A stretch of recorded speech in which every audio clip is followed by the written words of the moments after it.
Hello दोस्तों, मैं हूं विजय वर्मा और आज क्लास 9 फिजिक्स का chapter force and laws of motion का ये लेक्चर 3 है। इसके पहले वाले लेक्चर में हमने पढ़ा था बैलेंस्ड फोर्स क्या होता है, अनबैलेंस्ड फोर्स क्या होता है, ठीक है ना। तो आज न्यूटन लॉज ऑफ मोशन बहुत ही इंपॉर्टेंट और बहुत ही इंटरेस्टिंग टॉपिक है, ये स्टार्ट होने जा रहा है। और basically Newton first law of motion के बारे में हम इस वीडियो में पढ़ेंगे। आपने एक टर्म सुना होगा इनर्शिया, इनर्शिया के बारे में हम 4th लेक्चर में पढ़ेंगे और उसमें एक्सपेरिमेंट भी है, वो भी करेंगे। और अगर आपको Newton first law of motion समझ में आ गया ना, तो लॉ ऑफ इनर्शिया जो कि Newton first law of motion ही है, बस लिखने का थोड़ा स्टाइल चेंज हो जाता है, तो वो आपको आराम से समझ में आ जाएगा। तो आज Newton first law of motion इसके बारे में पढ़ेंगे। न्यूटन का नाम आपने सुना होगा, सर आइजैक न्यूटन इनका पूरा नाम था।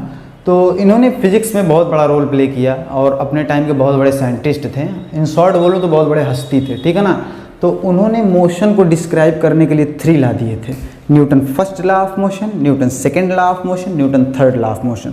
तो Newton first law of motion के बारे में हम इस वीडियो में पढ़ेंगे और पूरा डिटेल में पढ़ते हैं, इसका फील लेते हैं Newton first law of motion है क्या। तो ठीक है ना, तो इसको स्टार्ट करते हैं एक बहुत ही इंटरेस्टिंग क्वेश्चन से। तो मेरा क्वेश्चन ये है, अगर हमारे पास कोई ऑब्जेक्ट है, मान लीजिए कोई डिब्बा है, ठीक है ना, कोई डिब्बा है, कोई डिब्बा है और ये डिब्बा स्पेस में है, ऊपर अंतरिक्ष में। कहाँ पे है? स्पेस में।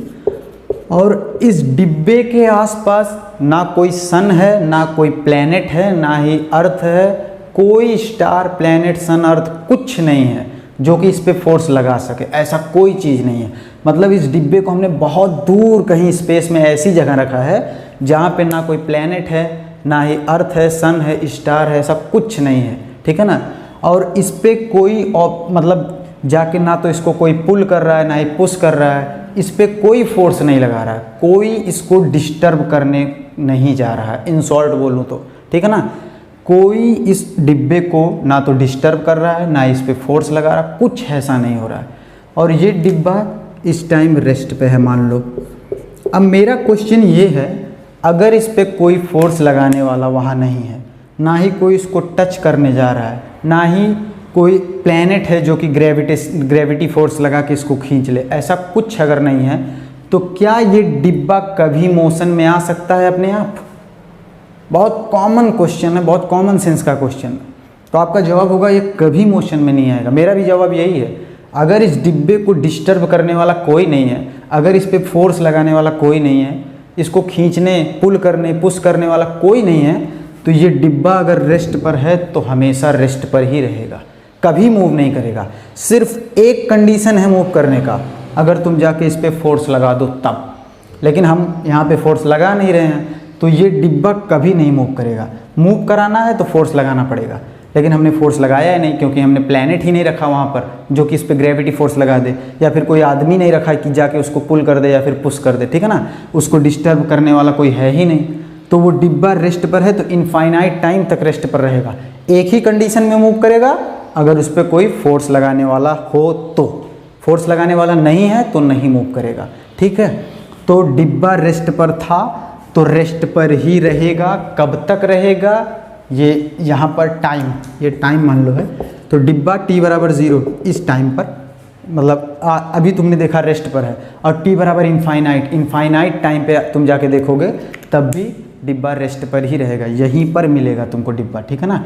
टाइम बीतता जाएगा, टाइम बीतता जाएगा, बीतता जाएगा, लेकिन डिब्बे के पोजीशन में कोई चेंजिंग नहीं आएगी। क्यों नहीं आएगी? क्योंकि इसको डिस्टर्ब करने वाला, इन शॉर्ट बोलूँ तो इस पर फोर्स लगाने वाला कोई नहीं है।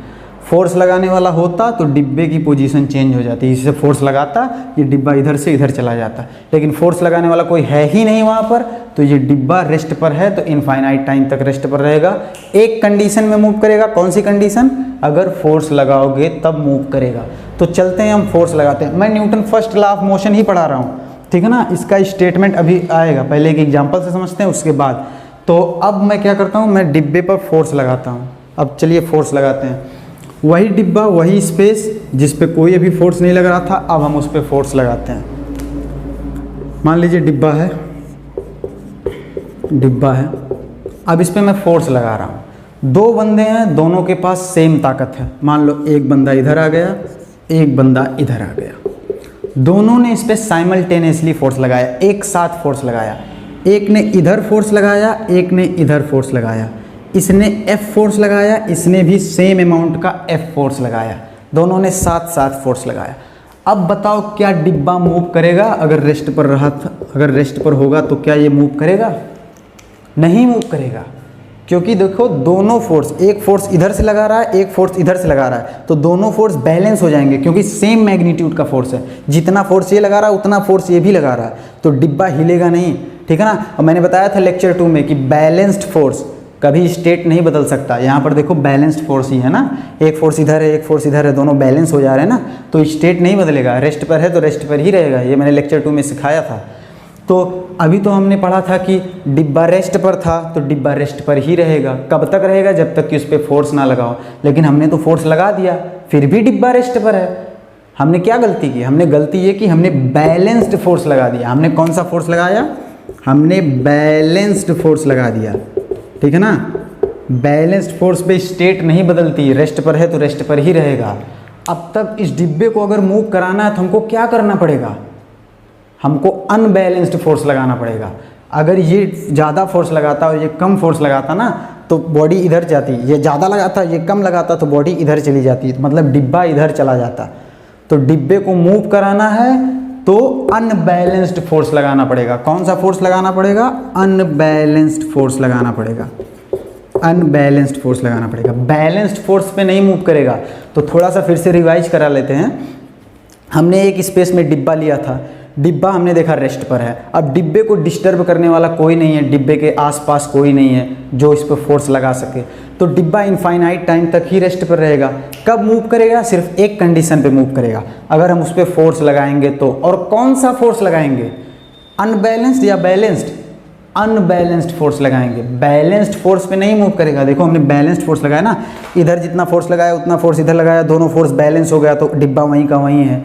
अगर हम अनबैलेंस्ड फोर्स लगाते, चलो इस पर अनबैलेंस्ड फोर्स लगाता हूँ मैं, हम अगर इस पर अनबैलेंस्ड फोर्स लगाते, ठीक है ना, वही डिब्बा है, ये F फोर्स लगा रहा है, यहाँ पे इस टाइम कोई बंदा आ गया जो कि ताकतवर है, और ये इस पर मान लो बहुत बड़ा कैपिटल F का फोर्स लगा रहा है। अब देखो ये ज़्यादा फोर्स लगा रहा है, ये कम फोर्स लगा रहा है, तो डिब्बा इधर मूव कर जाएगा। अब क्या दोनों फोर्स बैलेंस है? नहीं, दोनों फोर्स बैलेंस नहीं है। एक फोर्स ज़्यादा एक फोर्स कम है। देखो एक फोर्स इस डायरेक्शन में बहुत ज़्यादा, एक फोर्स इस डायरेक्शन में बहुत कम है, तो बॉडी इधर चली जाएगी। फोर्स बैलेंस नहीं होगा। अगर बैलेंस होता तो नहीं मूव करता, लेकिन बैलेंस नहीं है तो मूव कर जाएगा। तो हमने क्या पढ़ा? डिब्बा रेस्ट पर है तो रेस्ट पर ही रहेगा। कब तक रहेगा? जब तक कि उस पर फोर्स ना लगाया जाए। कौन सा फोर्स? अनबैलेंस्ड फोर्स, ठीक है ना। तो न्यूटन का फर्स्ट लॉ ऑफ मोशन आधा स्टेटमेंट कंप्लीट हो गया।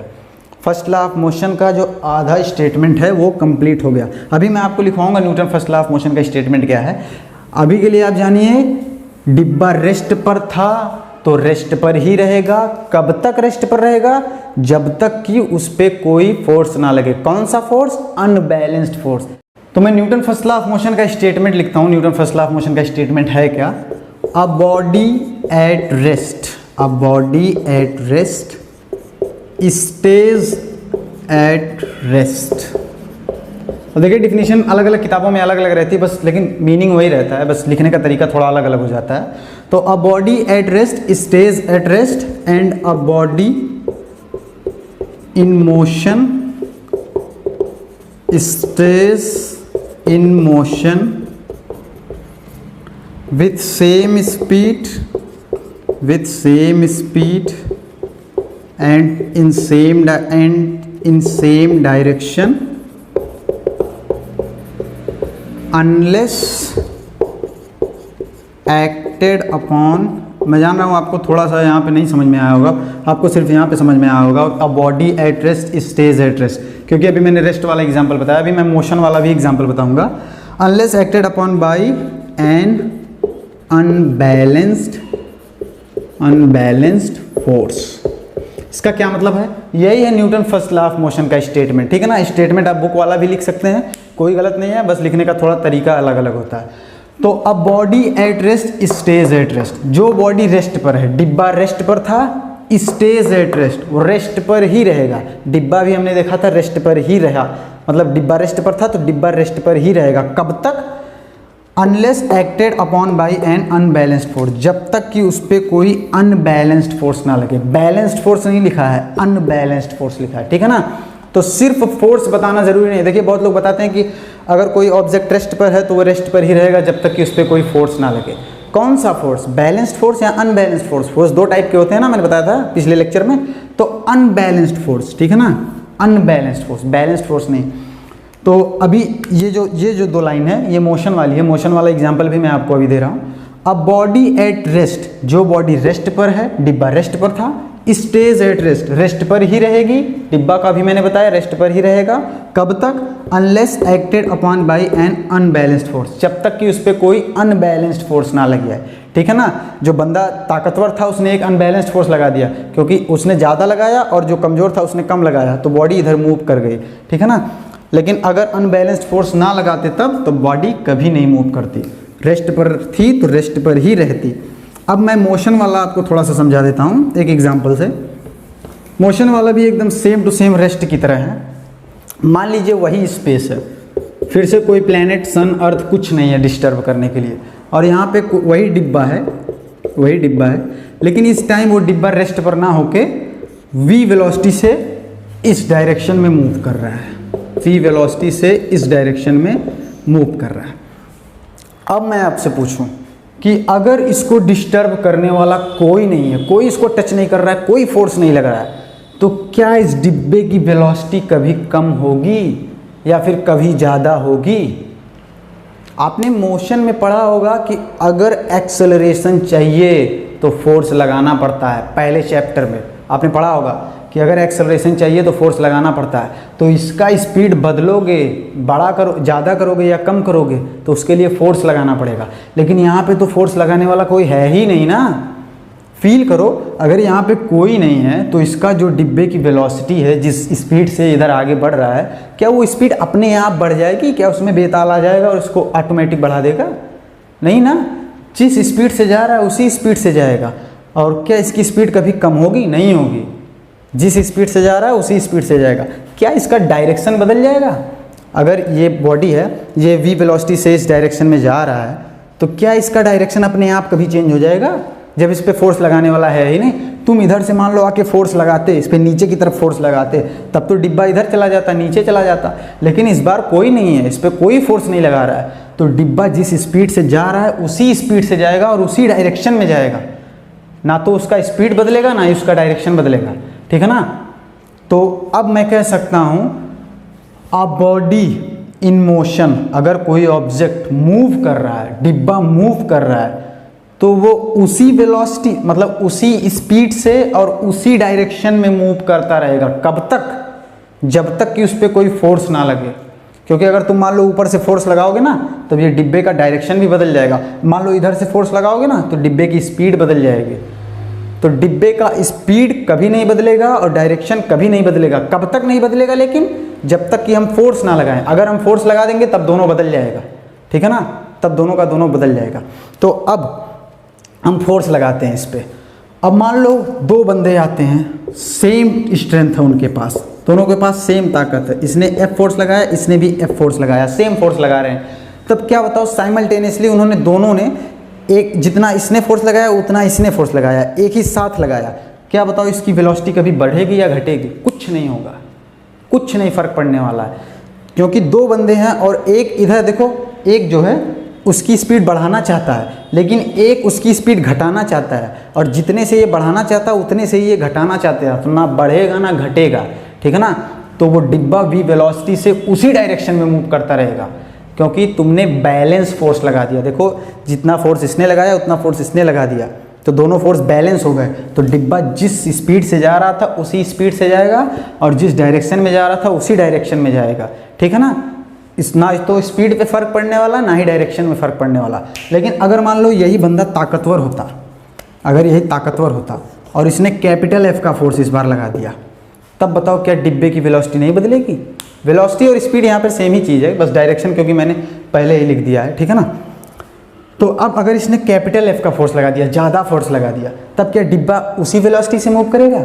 नहीं मूव करेगा। इस बार डिब्बे को ज़्यादा तेज मूव करना पड़ेगा। क्यों? क्योंकि इसने ज़्यादा फोर्स लगाया और इसने कम फोर्स लगाया। अब देखो मैं ज़्यादा लगा रहा हूँ, इस डायरेक्शन में कम लगा रहा हूँ, तो ये इधर भागने लगेगा तेज़ी से ना, तब अब जो है स्पीड उसकी बढ़ जाएगी, इस डायरेक्शन में बढ़ जाएगी।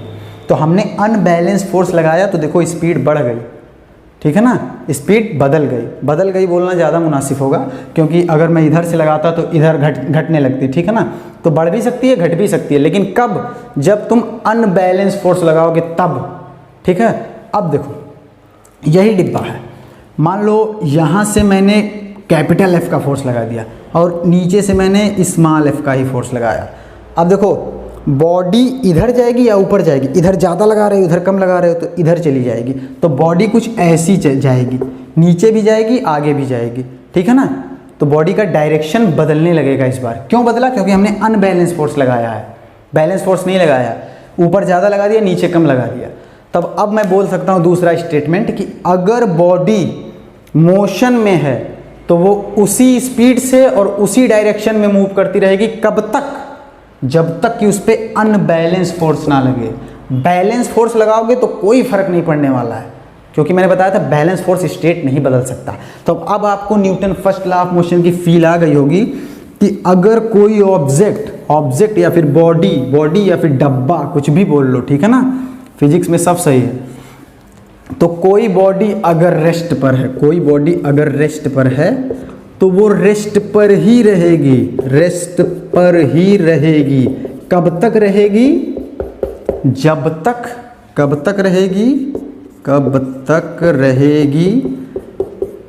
जब तक कि उस पे अनबैलेंस्ड फोर्स ना लग जाए। ये मैंने पहले वाले बताया था जब डिब्बा रुका हुआ था, तब अगर तुम उस पर बैलेंस फोर्स लगाओगे तब भी रुका रहेगा, लेकिन अगर अनबैलेंस फोर्स लगाओगे तो मूव कर जाएगा। तो डिब्बा रेस्ट पर है तो रेस्ट पर ही रहेगा, लेकिन कब तक रेस्ट पर रहेगा? जब तक कि अनबैलेंस फोर्स ना लगे। अनबैलेंस फोर्स लगा दोगे डिब्बा तुरंत मूव कर जाएगा, ठीक है। और दूसरी बार एग्जाम्पल में मैंने क्या बताया, अगर कोई डिब्बा या फिर कोई ऑब्जेक्ट मोशन में है तो वो उसी स्पीड से और उसी डायरेक्शन में मूव करता रहेगा, कब तक? जब तक कि उस पर अनबैलेंस फोर्स ना लग जाए। अनबैलेंस फोर्स लगा दोगे तो स्पीड भी बदल जाएगी, डायरेक्शन भी बदल सकता है, ठीक है ना। तब अब न्यूटन की फर्स्ट लॉ ऑफ मोशन की मेरे ख्याल से फीलिंग आ गई होगी कि कोई भी ऑब्जेक्ट हो, चाहे फर्क नहीं पड़ता, कोई भी मैटर हो, कोई भी ऑब्जेक्ट हो, अगर वो रेस्ट पर है तो वो रेस्ट पर ही रहेगा। कब तक रेस्ट पर रहेगा? जब तक कि उस पर फोर्स ना लगाओ। कौन सा फोर्स? Unbalance force. और कोई ऑब्जेक्ट अगर मोशन में है तो वो उसी स्पीड से मूव करता रहेगा और उसी डायरेक्शन में मूव करता रहेगा जिस डायरेक्शन में मूव कर रहा था। कब तक? जब तक कि तुम उस पर फोर्स ना लगाओ। कौन सा फोर्स? अनबैलेंस्ड फोर्स, ठीक है ना। रेस्ट पर रहेगा, मोशन में है तो मोशन में रहेगा, उसी वेलोसिटी से उसी डायरेक्शन में मूव करता रहेगा। कब तक? जब तक कि अनबैलेंस्ड फोर्स ना लगे, ठीक है ना। तो मेरे ख्याल से आपको न्यूटन फर्स्ट लॉ की फीलिंग आ गई होगी। अब इसके बाद वाले लेक्चर में हम पढ़ेंगे इनर्शिया क्या होता है। इनर्शिया के ऊपर एक एक्सपेरिमेंट है, वो भी करेंगे, ठीक है ना। उसके बाद इनर्शिया, लॉ ऑफ इनर्शिया और Newton first law of motion same ही चीज़ है। फिर हम पढ़ेंगे कि जब अचानक से बस स्टार्ट होती है तो हम पीछे क्यों गिरते हैं, और जब अचानक से बस पे ब्रेक लगता है तो हम आगे क्यों गिरते हैं ना, तो उसके बारे में हम डिटेल में पढ़ेंगे। Best of luck.